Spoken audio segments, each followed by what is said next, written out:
छही बियाहवा के पाई कर हमारा भूलाई कर गे जानू प्यार में तोहर धोखा में खाई कर बन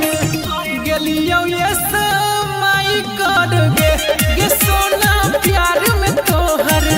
धोखा में खाई कर बन गेलियो ये समाई कर गे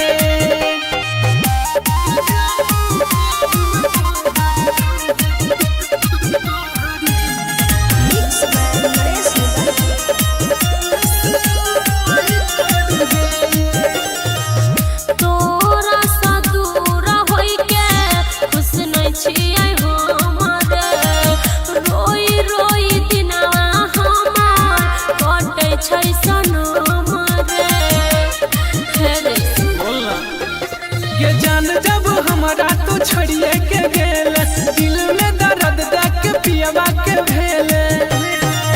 अब पछताबै छियै तोहर हम दिलवा दुखाई कर खुश छही बियाहवा के पाई कर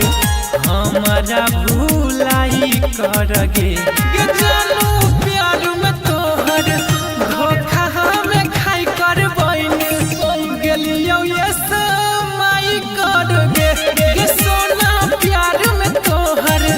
धोखा में खाई कर बन गेलियो ये समाई कर गे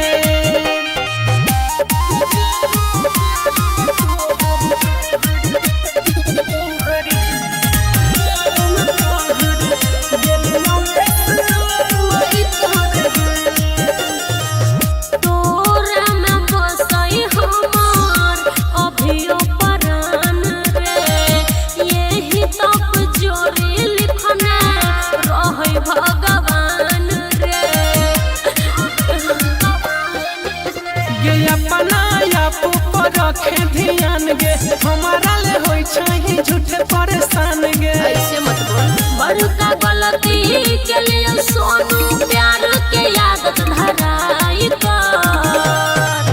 खुश छही बियाहवा के पाई कर हमारा भूलाई कर गे जानू